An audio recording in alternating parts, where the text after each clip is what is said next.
haven't done justice to the point of the family and their support for him.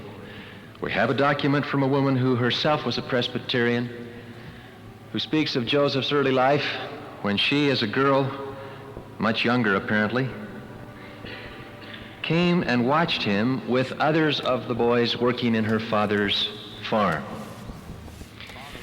The enemies of Joseph Smith have made out over and over that he was shiftless, lazy, indolent, never did a day's work in his life. The truth? Exactly the contrary. Nibley had pointed out in passing, by the way, that the stories radically contradict each other. On the one hand, we hear of this shiftless person who's always telling stories aimlessly and never doing a hard day's work.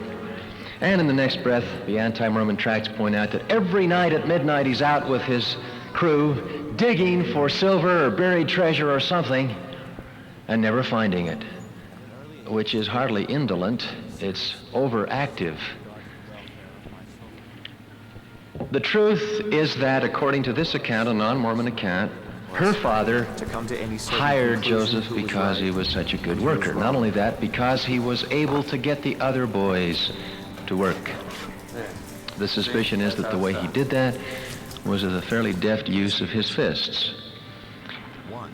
I've noticed that as a suspicion. I don't say that's the truth, but I personally believe from long study that one of the feelings he had of unworthiness, one of the things he was praying for forgiveness for, and he did pray for forgiveness prior to the coming of Moroni, was this physical propensity. He was so strong and so able, so muscular, that was one way he had of solving problems. And he did not feel that was consonant with one who, as he had been, had received a divine commission. Well, this girl says that on an occasion, the minister came to her home and said that the boy Joseph, well known in the community, had claimed to have a vision. And this minister pled with the man who had hired Joseph to refuse to hire him and treat him rough, because he said he was setting the neighborhood in an uproar. The father replied, no, he earns his money, he's a good worker, and I don't care about whatever he claims religiously. As a matter of fact, the phrase is interesting he uses. He says, well, he doesn't use the word vision, he says, well, it was the sweet dream of a pure-minded boy. That's before. But then shortly, the daughter reports, Joseph claimed to have had another vision, this time leading to the translation of a book. And the minister came again, and at this point, he turned against Joseph. But she adds significantly, by then, it was too late. Joseph Smith had a following. Well, the family did support and love. There is no greater example of total familial endurance in history than the Smith family. And though they had, of course, their ups and downs, and though William Smith is almost as insecure and unsteady as Hiram Smith was loyal and unyielding in his faith, nevertheless, overall, one of the strengths of the history of this church is that the first family held true to each other, and that the father would say, as he did, my son, do not be disobedient to this heavenly vision.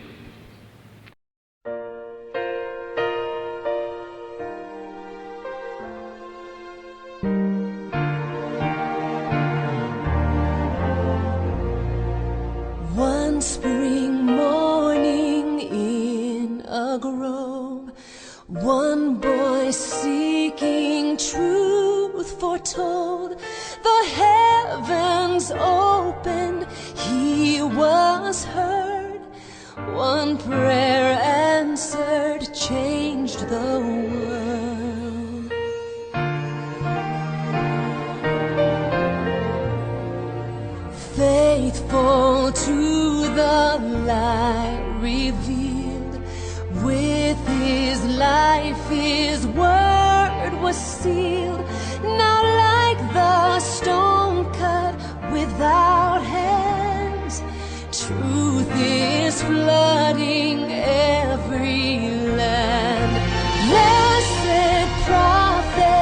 we revere. Mighty servant, chosen seer, with the Father he now stands.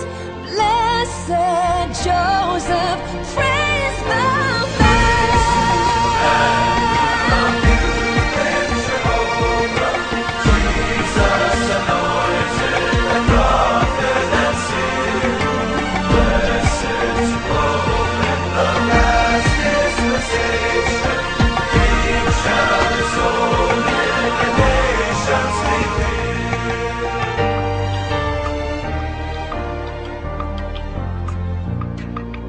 Feel the Spirit's voice confirm